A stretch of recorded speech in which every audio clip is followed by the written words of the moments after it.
Hello,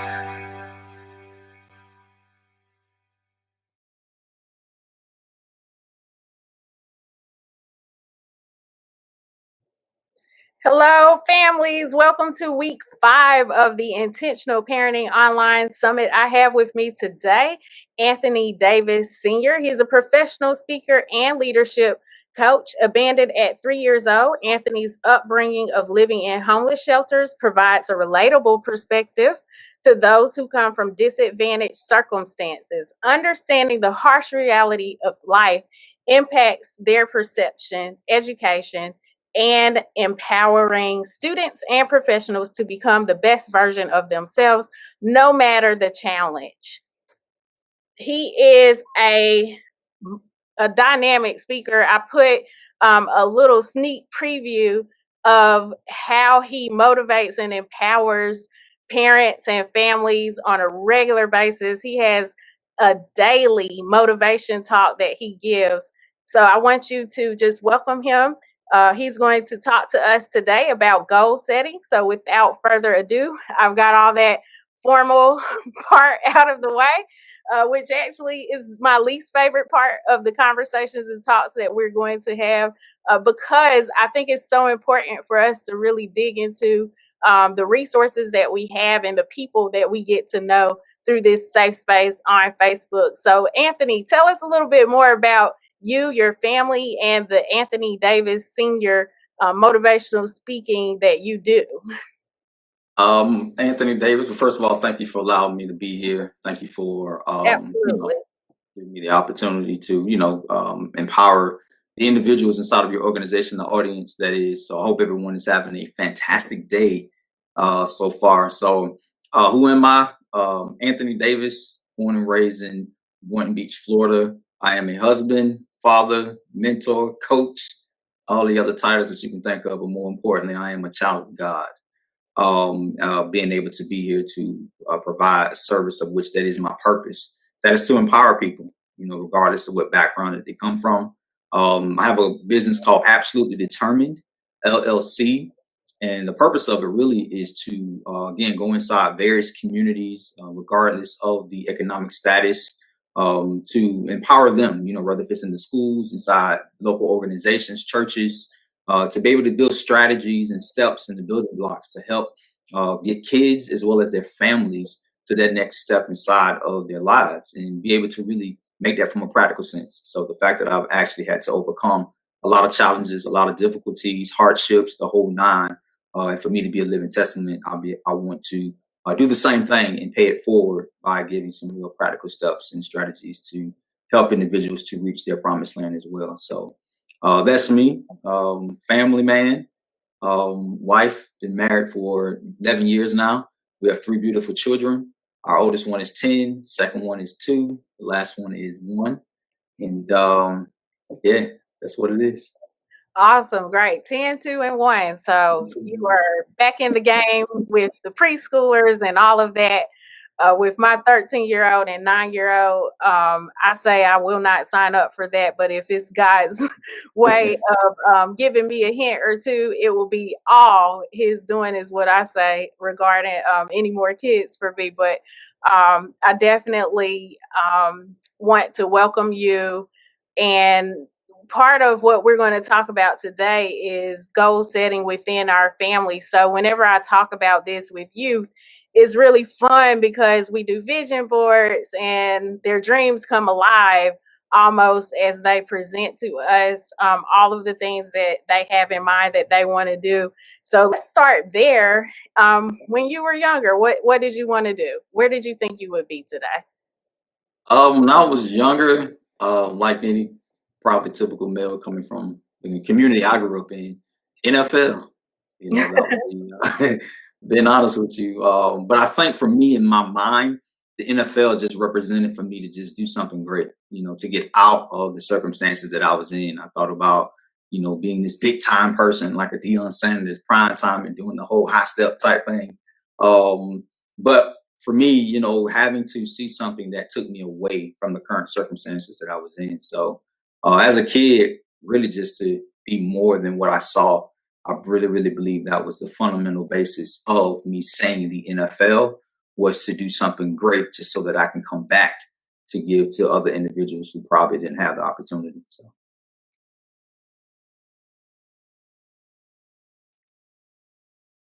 Oh, hold on, everybody. I was on mute. So that's great. One of the things that I admire about watching you in your element and around young people, I watched one of your talks with the youth and they gravitate toward you. It's like you are a magnet for motivating young people. So that was definitely one of the reasons that I wanted to bring you on this particular online summit right now, but I also respect you as the father and the husband that you are in your family. So tell us a little bit about your goals for your family, um, previous goals, and the reality where you are today. for me, just jump off to say that, you all may see the social media, you don't see the website, you don't see the YouTube stuff that I do for youth, in various communities all over the country, all over the world, in fact. But I tell people this all the time, and I'm not afraid to say it, and I'm gonna say it here too as well. If you see me or have heard anyway of me doing all these great things for all these kids, saving all these families, and I'm not doing it for my own, please call me a hypocrite. I really believe in that. I believe in the fact that I need to be able to leave my family more importantly than doing anything else. Why? Because those are my priorities.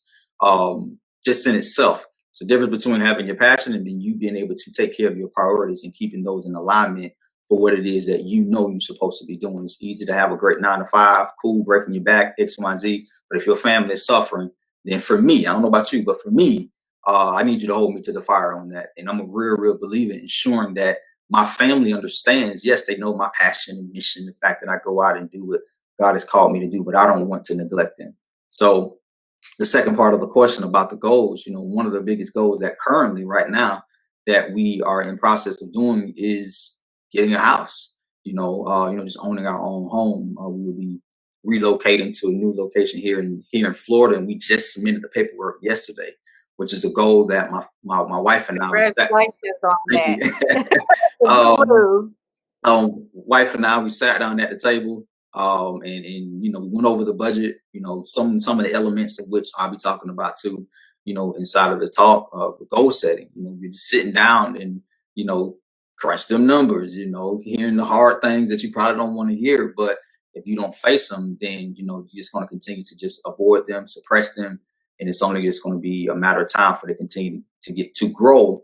Then they're going to end up being stumbling blocks. So just the hold up for your actual progression. So that's one real huge thing that my family and I are doing. We're getting ready to, once we get that green light to build, that green light to have that land. And it's just going to be a real great, milestone, for our family and I. Building from the ground up, that is wonderful. I love to hear it. Congratulations. It's a huge move.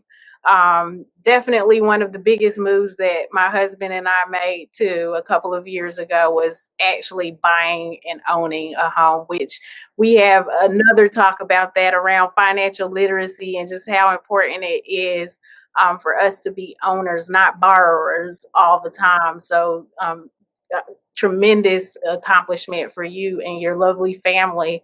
I have had the privilege of talking to you before this talk, and let me tell you one thing, I had to take notes because it was so good. And I know you guys are like, okay, Precious, we heard week 3 and week 4. You said that before, but I have proof. I have notes from Mr. Anthony Davis here and all that he can share. And I am here just to remind you to make sure you touch upon some of that good information that you shared with me in our previous conversation that really motivated us to continue on and bring this forward to other families who could benefit from it. So just from a point of view of your top tips that families should take away from this top talk, give me 3 of the top tips around family goal setting, because we talked about your childhood and what you wanted to do and be when you grow up. We all know that that's a guide. We pretty much see things in our families, and we idolize certain people or certain things that we feel like we would love to do when we grow up. But then growing up and adulting, we realize, oh man, it takes a lot of work. This is hard.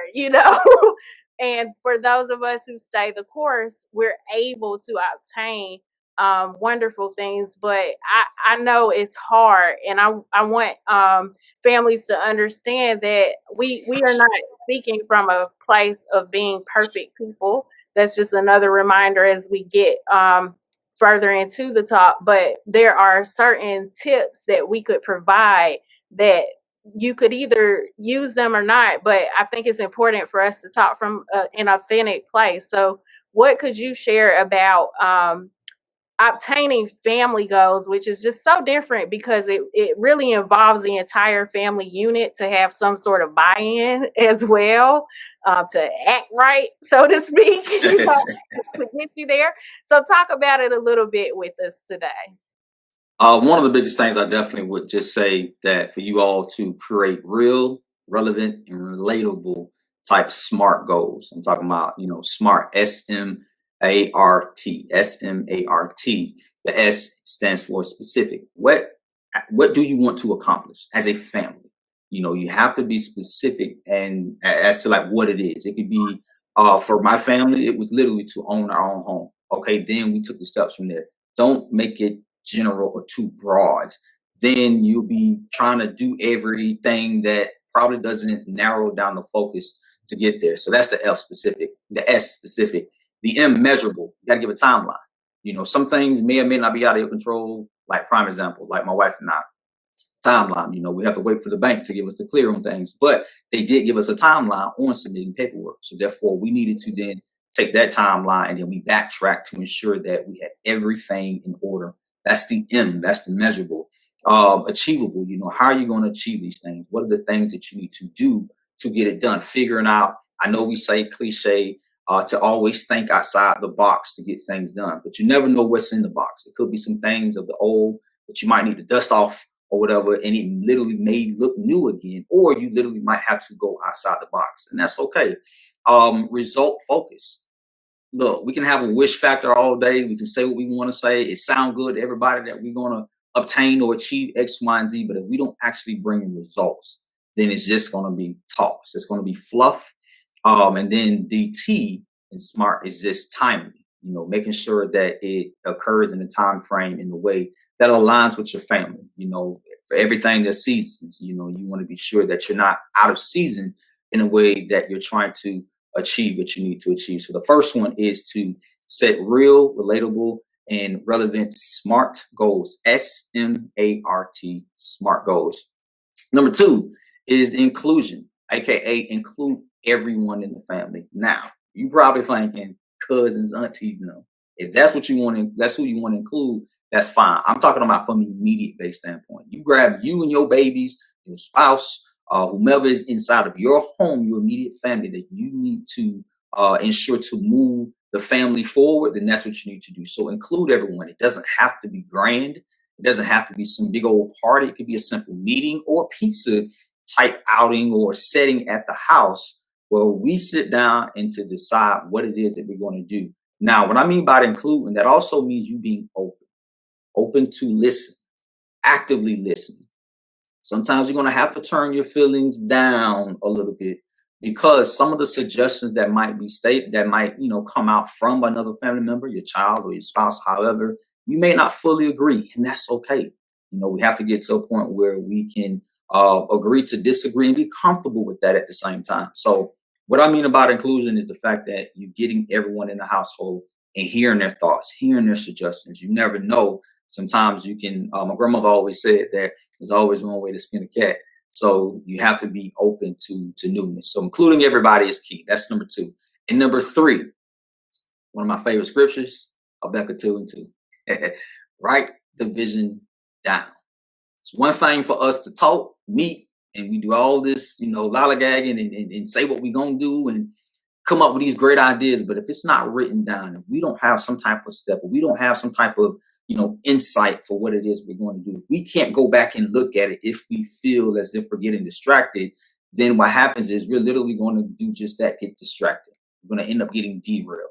Keep in mind, if you're talking about, like I said, going back to step 2, including your family, then if you have smaller kids, they're excited. But if there's no vision, for example, I have a 2 and a 1-year-old. They're not thinking about words. They're not thinking about, house and mortgage and bank statements and things like that.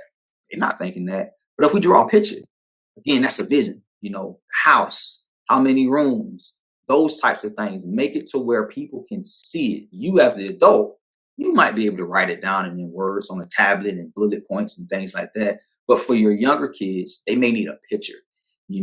Allow them to also be incorporated into the vision. Allow them to see, like, man, you know what? That's the goal. That's what we're trying to do. And we're doing it together. And once you know the fact that you have the vision, it's written down, rather if it's on the refrigerator in the kitchen, or if it's on the mirror in everybody's mirror in the room, if it's in your car on the steering wheel, if it's at your job on the wall, that's the vision. That's what it is. And the fact that you know that you included everyone that is inside the household at the table when you all prayed about it and you all talked about it, because you went to step 1, because you had real, relevant, and relatable SMART goals. You can measure it out. It's specific. You know what it is. And these are the steps in order for you to get there as a family. And then once you cross that finish line together, then you'll be able to really know that the sacrifices that you have made was well worth it, with the grace of God covering you all together. And it ends up setting the next stage for whatever the next goal may be. So those are the 3 tips. Again, be smart, real, relatable, and relevant SMART goals. Include everyone. That's number 2, the inclusion. And then number 3, write the vision down for everyone to see. Wonderful, wonderful. I remember when my father had our house built and moving into it, and how proud he was. And that's something that I always felt like I wanted to do in life too, because I had that example in front of me, which was really nice. However, the truth be told, we don't always have that roadmap. And although I saw my father do that for us and our family, I had to go out and learn for myself how to obtain it for myself. Not me and my family, my husband and I had to learn how to obtain it for our family. And something that you talked about that I really appreciate before we got on the live is replacing our fears. Because let's be honest, I remember my husband and I went to a particular neighborhood and we didn't feel comfortable. Why? Because quite frankly, the people in the neighborhood didn't look like us. They weren't quite friendly when we got outside of the car and wanted to look at the property. So there was an immediate fear that might have settled in, which would have also hindered us from really getting the house that we wanted and desired for our family, and deserved, by the way, because we were working hard to get there. So let's talk a little bit about the fear factor and what some families may be dealing with. As you said, I really appreciate that we have to do it together. And that's why I corrected my own language. It wasn't it wasn't me, it was us, and we had to do it together. But I remember distinctly some of the tough conversations that we had to have as well, around our comfort zone and what we wanted to, where we wanted to be, the schools we wanted our children to go to that was attached to being in a certain home, and the whole 9 yards. It's like it unraveled so many conversations, uncomfortable conversations. So since you're, in the middle of this, I don't know if it's something that you can relate to, but can we speak on that today? Yes, we can. One of the things that I've learned just throughout my years of pretty much just living in itself. Les Brown, a great motivational speaker, once said that fear, FEAR, false evidence appearing real. And those are the things, those are the walls that we typically put up within ourselves in our own minds that then holds us up, that stops our progression to get what it is that I'm sure deep down in your heart that you know God has already told you that is yours. But because of we see things from the physical eye versus the natural eye, shall I say, you're seeing it from up here versus in here. I'm talking about the heart, that is. And if you allow yourself to see, to be held up by the things you actually see with your natural eyes, then you won't move forward. You know, and the crazy part about that same fear mindset is you end up passing that down to your children, knowingly or unknowingly. I'm gonna be honest with you. And because they see that, then what happens is they carry that same thing on, and that's how you ended up creating a cycle of where which individuals in your family, your offsprings, they may not want to pursue, or they may not want to take that next step. And if we don't do something, if we don't sit down together, want to address it, acknowledge, and then address it, and then try to figure out how do we deactivate this thing, you know, and figure out the ways that's going to allow us to step forward together. All it takes is one person to say, you know what, I'm not going to let this thing called fear that has hindered individuals throughout my bloodline from progressing, from owning that home, to actually owning multiple homes, or getting my credit straight, you know, being able to break whatever it is that would end up serving as a blockage for growth. And once you take that mantle on, once you understand and get the real strategies that will be relevant for your family dynamic, then sky's the limit. Because again, all it takes is one person. I say this to youth, especially when I'm inside of schools or different type of communities. I say this all the time. I say, if the FBI can kick your door in for doing something illegal, then why can't you kick the door in for your family to do something right? You know, to do something that is rightfully yours, to do something that you know God has already placed in your heart to do. You just have to get up, get out, and go get it and obtain it. And once you know that, once you have that mustard seed faith, I ain't talking about the motivation from Instagram or the social media aspects of things, or looking at the Joneses to figure out that, hey, this is what I then need to do. No, you realizing that in your faith, that mustard seed type of faith, which is real small. And once you realize that you have that, man, you can really move mountains. You can slay your giant. And that Goliath type of obstacle that has you timid a little bit, you can definitely knock it down. So, yeah. Thank you for that. I agree. So this brings me to want to talk about modeling behavior, which is something else that you have talked extensively about. It can be really difficult at times when you know that you as a parent have this fear factor going on, and all this noise, it happens normally in your mind because we never display it as parents. That would just be against the fabric of who we are to do that. So let's talk about modeling behavior, because something that you did mention is how our children are picking up on those things that we are doing, big or small, whether we realize it or not, which is why one of my favorite things to remind parents is that you are a mentor, whether you want to be or not. You are the first line of communication, and mentoring is all about building a relationship with a young person, and you are the closest person to your child. So let's talk about how we can model behavior in our families to set our entire family up for success. Call it habit stacking. But the true question is, I'm stealing all your terms, by the way. I'm sorry. Habit stacking. Okay. But even though it's habits, I call it habit stacking. The question is, what type of habits are you actually displaying to your kids? Okay. Are they bad habits, or are they good habits you think that actually bring great results? And again, the crazy part about it is you typically won't know until you take a deep dive within yourself. So some of these fears, some of these same habits that you develop or you're actually displaying, trust me, your kids are watching you, whether if you know it or not. They know if you say that you're praying, they need to see you praying. They know if you are, hurting for whatever reason it may be, maybe from a financial struggling based standpoint. They know if you are hurt, if someone actually hurts you, these things. They want to see how you are going to not just survive, but thrive. And the reason why I say the difference between surviving and thriving is because of the fact that by you just surviving, that only gives them hope. Okay, I can just only be able to just make through. I'll be okay. Mama made it. My daddy made it. Just like that skimming.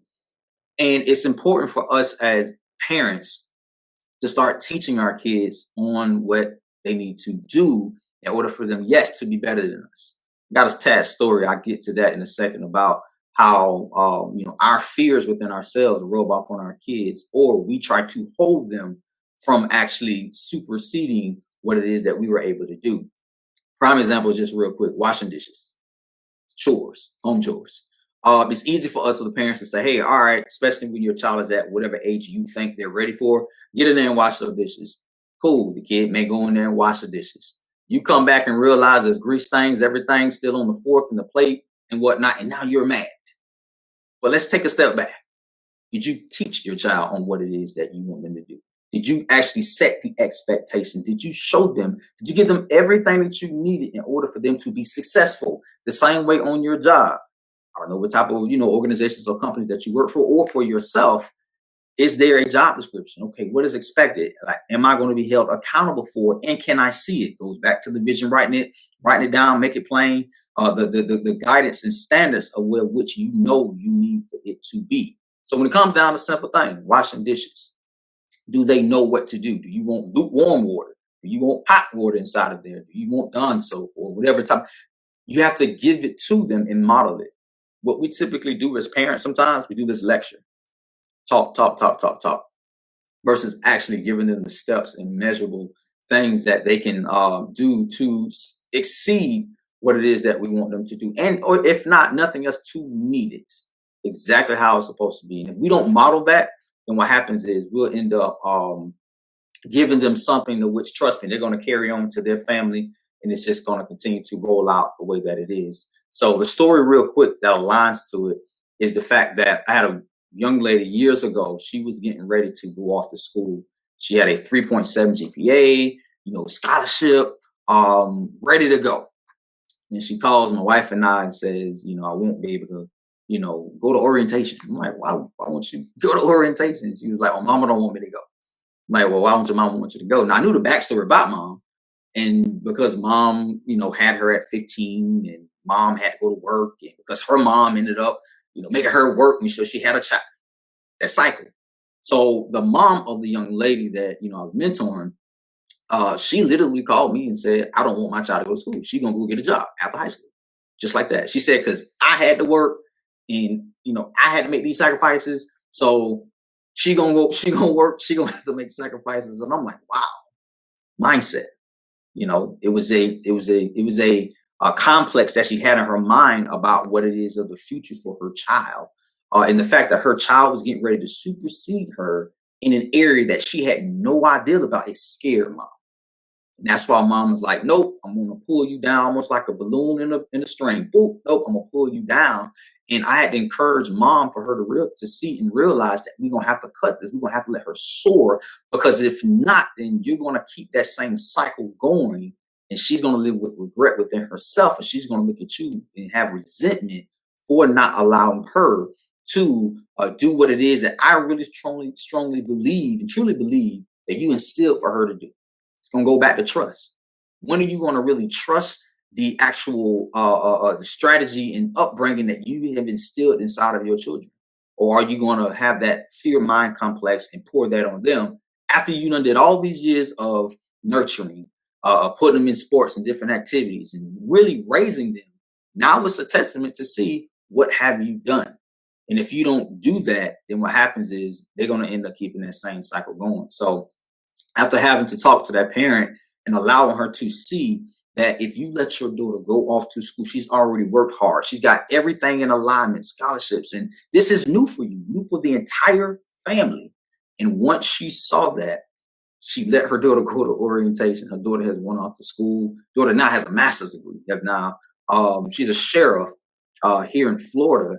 And now she's able to provide more resources, more opportunities for her entire family. And mom hit me up on Facebook and was like, thank you so much for allowing me to see what I was doing, suppressing and trying to bring her down because of my own situation and fears that has now allowed her to go off to be successful. She's able to bring some resources back to help the whole family dynamic to be great now.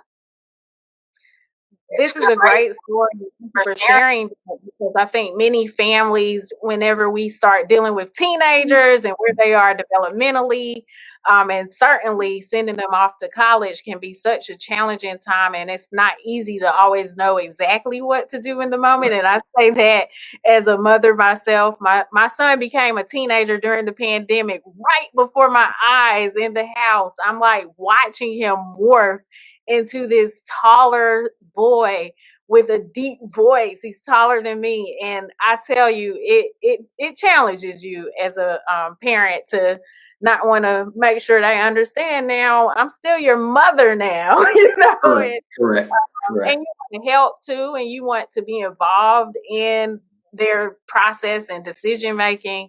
But we do have to get to a point where we're trusting all of the upbringing, all of the knowledge, all of the resources, as you talked about. So I really love growth mindset for that reason, because it helps us as parents really frame the conversation in a helpful way with our children whenever we are wanting to teach them a lesson or provide input or whatever it might be. And it doesn't take away your power to empower your child. I really hurt sometimes whenever I know the intricate details of sometimes what's happening in the home, and what Mhm. a child is telling me and what a parent is telling me. And I totally understand and I get it, because I'm also, you know, I'm also raising my own too. And it's difficult. We don't always do things completely correct or right. Correct. Acknowledging that in the first place is really where we start. And we also need to just think about the things that we do not want to repeat in our own household that stifles our child's development. This is about development and growth. Having goals is Correct. all about making progress. It's all about leaving a legacy. So, with that in mind, we can pass it down. So, listen, Anthony, one of your favorite people is Floyd. Well, I won't say favorite people, but you use Floyd Mayweather as an example. I personally don't like his attitude, because he always was making it right, all of that with the ego going on. But he's Correct. a successful individual. And the reason why you brought him up was to talk about how he went about becoming a champion. So let's talk a little bit about Floyd Mayweather, and why he's one of the people that you talk about as an example of setting goals. Floyd Mayweather, you all can do the research, whatnot. Floyd Mayweather is 50-0. He is the only, I believe, only undefeated boxing champion. But it's not even about the 50-0. It's about the strategy that he had behind the mechanism in order for him to be what he is today, far as his record wise, personality. To each, his or own in essence of to how you view him. But when it came down to his career, one of the things that many of you may or may not know is that his father was a professional boxer. And his father, sat him down and, taught him strategy, taught him things, and they set goals. Literally, they wrote things down that allowed him to be where he's at. And one thing that his father did was show him the path that he didn't take, that he realized looking back on it, hindsight 2020, of, hey, man, had I done this, then I probably would have been a lot better. And his son, Floyd Mayweather Jr., took on that concept and was like, oh, wow, my dad didn't do it. I'm going to do it. And I believe it's going to happen. So all the way up until his dad ended up, passing, what happened was Floyd started, this is how he got 50-0, literally. He took these small wins. He started fighting dudes that were unknown. He didn't go from 0 to 100 real quick. He didn't go from being this unknown guy, and all of a sudden he wants to fight Vander Holyfield type name, these big names. He's not going to start fighting these small guys that I probably know I can win, but I'm practicing. I'm skilled, and those are the building blocks that he ended up setting. And those are the things I want to tell you too as well. Don't just so focus on the big grand things. Think about the small things. I ask people this all the time. What makes a picture a picture? Literally, think about that for a second. What makes a picture a picture? I'm talking about the ones that you like, that you share, the ones that you comment on. Oh, so beautiful. Oh, that picture's amazing. Oh, maybe because of the photographer, the background, the layover, whatever. But what makes the picture the picture? What makes the picture is a function key. It's not a function key. It's a function that's inside the phone. When you get a brand new phone in the box, look behind it. Look at the instructions. There's a thing called megapixels. Megapixels are real, real small, and they're made up, to where you literally can't see them with your natural eye. But those are the elements that builds up a picture and it creates something very beautiful. The resolution, whether it's a 720 pixel or 1080 pixel, that's what makes it real smooth and shiny the way that it does. But it's the megapixels that add up. And that's what you have to see it as. Yes, you may want to own a home one day or whatever, big something grand. How do we then scale that down to small wins that would then build up for us to actually get to that ultimate goal that we would like to have? And that's what Floyd Mayweather did. He started, realizing, let me just take this small match real quick. Let me test out some of the things that I learned. And then from that, let me see what I need to work on even more to then go up a level. And that's what you could do together as a family. Let's see the picture. Yes, write the vision, make it plain. Perfect. Now let's start taking the steps down in order for us to know where we have to go together. Small wins, something small. Cool, 5-10 minute dinner time. I don't know, whatever it is that you do in your own household to see, okay, where are we at with the goal? What do we do today? What do we do in these 24 hours that the good Lord has allowed us to be a part of? What do we do today that's going to move the needle forward? And then, don't get me wrong, because every day may not always be a small win. Every day may not be a grand win. Okay, we may take an L today, or we had a setback. What can we now do to make adjustments? Also to the goal, keep in mind that the fact that, yes, you got this grand goal, sometimes you might have to make adjustments along the way. But in order for you to make adjustments along the way, you at least got to know where you're going. What direction are we headed in? What are we doing? This is like a company. If a company is all over the place and you play a main role in your position, you're like, okay, are we going left? We're going right? That's the same thing in your family. Trust me, that your children or your loved ones, your spouse is looking at you like, or looking at together, what are we doing? Are we here? Are we praying? Are we not praying? Are we going to church? Are we going to go to Disney World? Are we not? We all over the place. This is why it's important for us, as adults, as parents, to come together, to set the tone for our children. Because if not, what's going to happen is we're going to end up collecting these L's and losing it. And that becomes a complex in the mind. Literally, I just take defeat. I keep taking defeat.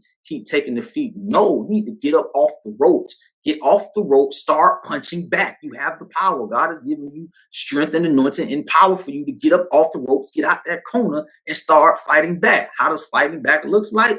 Asking that you need help, humbling yourself, going to go get the counseling, realizing the fact that, hey, we don't know everything. Let me go ask an expert, somebody that knows a little bit more in this field in order to help us to get where we're trying to go, those small wins. These are the mechanisms that you're going to have to do in your family, part of the goal setting, in order for you to reach your goal. There's no championship team that just said, you know what, we're just going to focus on the team. They've got specific individuals on the outside to come in to dissect certain things, to figure out the algorithm or whatever it is that needed to be figured out.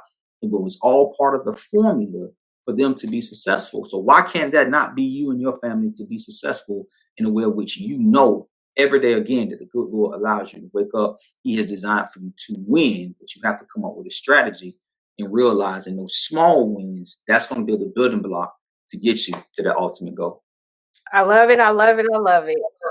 All right. So the cliche thing that a lot of people like to say is that it takes a village to raise a child, which is all right. This Right. remains true. And it will always remain true because, there will always be things outside of our power that our children will need, especially to be successful in a new world, a new age world, which will continue to happen. And I think the pandemic is a great reminder for us as parents, just how, how sensitive things are, how fragile at times. I believe some families may have reached their breaking point. Some families may not know what to do. You may be at your wit's end. I want you to come here to get the motivation for that reason, because it's really hard to be isolated in our homes and we have almost nowhere to physically go. Yeah, we can go online. We can check resources with our churches and all of that.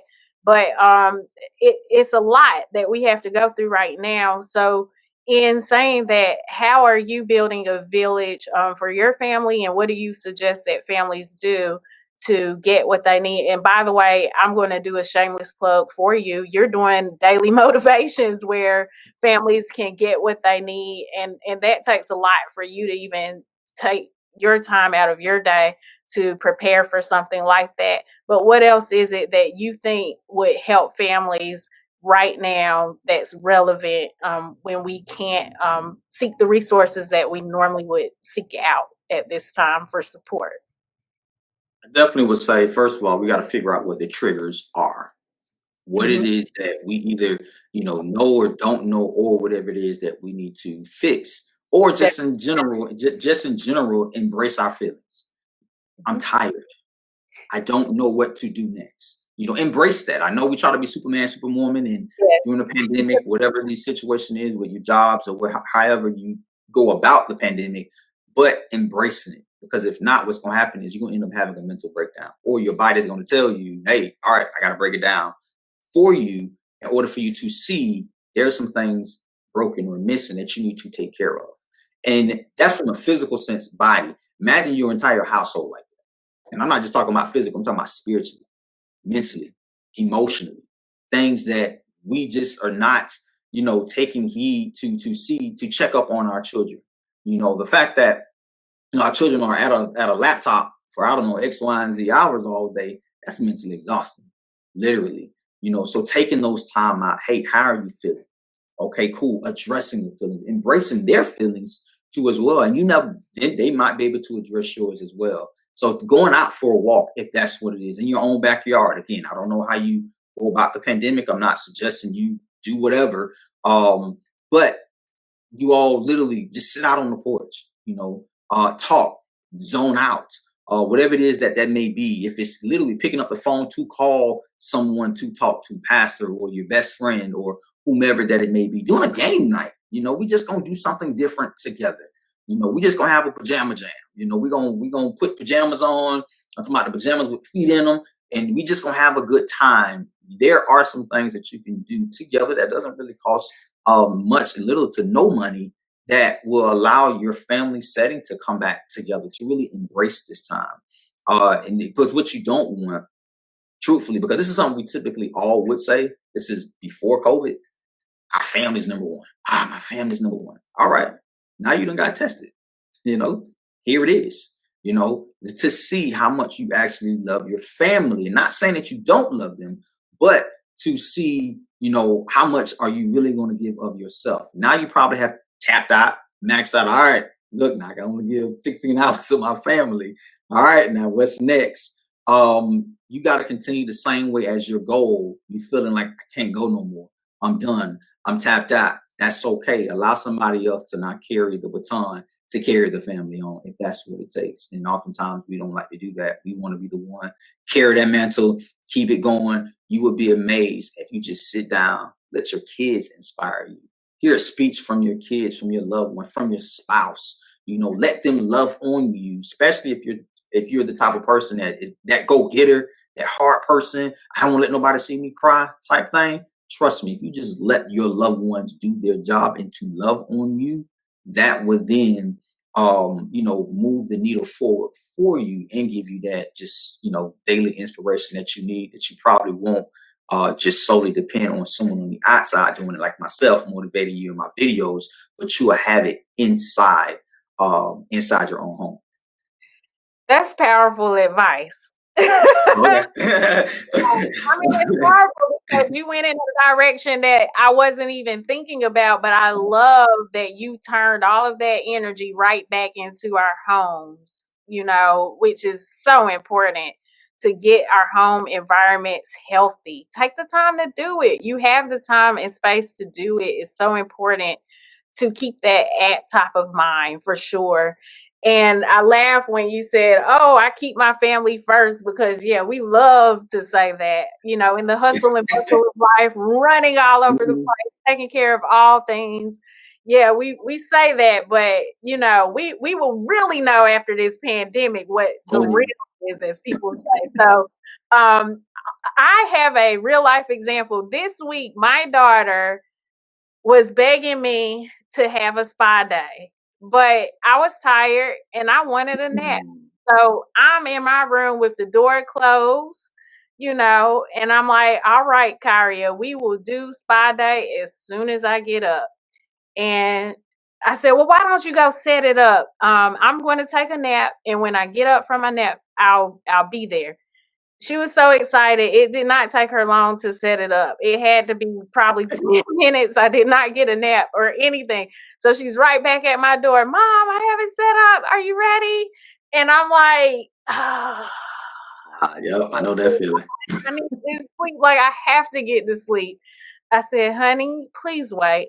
So she's outside my door and she's a singer. She loves to sing about everything. And she's outside of my door now singing that mommy told me she was going to play Spa Day with me. And she, you know, she has the whole Disney episode outside of my door. We just transformed into the Disney household.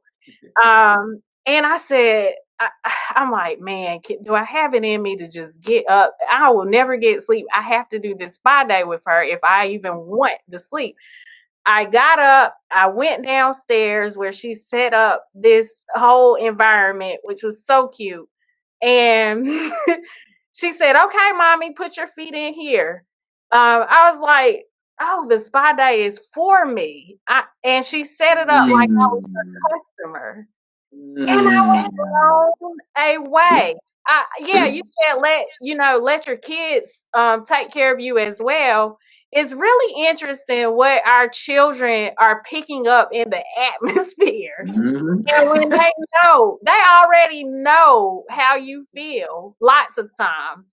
And so she did all of this for me. And See? I must say it was healing. You know, There- I felt great. I was like, wow, you know, there's something inside of her. You know, she's thinking of me in that way. And I let her, and I'll show you all my nails. This is what she did. It looks pretty, doesn't it? You know, I wasn't going to show my nails today during the live because, you know, it looks like my 9-year-old, she's getting ready to be 9. She did my nails. So all of that to say, you know, we do have to give our children space to express their gratitude to, or take care of us to a certain degree in their own way, and create this loving and caring environment that I heard you describe earlier. So I really appreciate that. So we're getting close to the final minutes, and I want to ask if there's anything else that you want to share about this topic, about life, that our parents could walk away with today. Yes, no doubt, no doubt. I have about 6 things that I just want you all to just think about in itself. 6 when it comes to goal setting. The first one is for your family aspects, that if you as a family don't plan or look forward, then how do you expect to move forward? Think about that. Like, if you don't plan as a family, to look or to plan ahead, then how are you going to actually move forward? That's that sitting down, getting things done. That's number one. Number two, what are the important things that matter to your family? Not just to you, but to the family just as a whole. It goes back to your core values as a family, whatever it is that you all are, standing on, that foundation. Again, what are the important things that matter to the family? Number three is that how can you all leverage your strength to improve the family dynamic? Think about that. And then what I mean is, the family dynamic is it a dysfunction dynamic? Is it a healthy type dynamic? Is it a, walk on eggshells type atmosphere inside the home? Whatever it is that, but everyone has strengths. How can we use that to then move the needle forward for our family as to what we do? If it's dinner, if it's the communication aspects, what are the great things that we do well, and focus on it while we're also building upon the areas where we need to continue to grow. So that's number three. Number four, this is something for you to really think about. is that when you develop goals, develop and achieve goals as a family, keep in mind that you are teaching your kids important life skills. Again, they're modeling what it is that you do. So when you develop and achieve goals, in addition to the failing aspect as well too. So don't get me wrong, it's not always about we set goals, we attain them, boom, that's it. No, sometimes we may not reach them, but there are learning mechanisms that you will pass down to your kids that they will then see, hey, if I fall short of this goal, these are the things I can then do to come back again. Because we may not always win, we may not always get everything perfect of 100%, but there's a learning aspects of things that we can definitely teach our kids. Therefore, when they're at that threshold of opportunity, then they'll be able to know what to do. So that's number 4. Number 5 is when you as the family develop, skills together, just overall, you'll be able to really understand the mechanism of everyone's strengths and weaknesses. Because what you may consider as a weakness, someone else in your family, your spouse or your kids, that might be a strength of theirs. And then you'll be able to realize the balance that you have in your own household. Then you'll be able to know how to move forward just in itself. And then number 6 is that goals help families feel important and know that they are a priority. I'll say that again. That goals help families feel important and know that they are a priority. Oftentimes we work all day long. We do all these things, work 10, 15, 20, 16 hours a day. We give everyone else, friends, whoever outside of our home, extra energy time, and we hustle and bustle, and we give our own individuals in the household 2 hours or 1 hour or 30 minutes. How fair is that? But again, like I stated earlier, we say our family's number one. They number one. Why they get the short end of the stick? Why do they get only 30 minutes of that energy time after you done spent 12, 15 hours giving it to everybody else? How fair is that? So those are the 6 things I want you all to think about when it comes down to goal setting. That it's not always just solely about reaching the goal, but there are some things underlying that allows you to realize that what we're really teaching our kids is this. What we're showing them is that. And it is through obtaining and or sometimes falling short of the goal. Those are the mechanisms that would then allow them to be great, productive, responsible, and caring citizens once they end up, going out and facing the real world for themselves. That's it. Thank you, Anthony. Thank you so much. Really appreciate it. And I believe your wife is on the live, so I just want to shout out to her. Thank you for joining us today. I truly appreciate it. Blessings to you and your family. So happy for you. I look forward to the updates when you move into your new home. Thank you. So follow Anthony on YouTube. He is dynamic. Guess what? You can have your children listen because he speaks directly to the children as well, which I really love that about bringing you on because you speak to the whole family, which is something that I have had to learn that I have to do. At first, my focus was primarily on the youth and the child. But I realized that in order to really make the aggressive changes that we feel we want to have in our families, we also have to work with our parents, and we have to build this community, this tribe, this village, whatever you want to call it, in order for us to all reach the success level that we want to reach. Because guess what? It is not easy. It's difficult. It's hard. You have to keep going. You have to keep that goal in mind as a consistent reminder of your why. So in recognizing that, I just wanted to build a community where we can have safe conversations and we can bring on people like you, Anthony. And I just thank you for really sharing everything that you have poured out to those who are listening today. If there was any information that helped you out, please remember to invite someone to join us in the Facebook group to be a part of the conversation every Saturday at 2:30. In closing, parents, always remember that you are your child's best advocate. You've invested tons of time into your child, but you don't have to do it alone. Does your 4th through 12th grade child need an outlet to focus on how to reach their highest potential in school, in life, and beyond? Here at the Shield Mentor Program, our college and professional mentors are waiting to serve you through our Shield online community, a place for parents and youth with the same interests to connect in a fun and safe virtual environment. From helpful parenting information to social and emotional support for your child and everything in between, join us to connect with others who live near and far in a much-needed space to get the help your child needs for their future success through our mentorship and leadership programs. It's never been easier for you to connect your child with the resources they need. Join us today at www.shieldmentor.org to connect with like-minded parents looking to see their child succeed.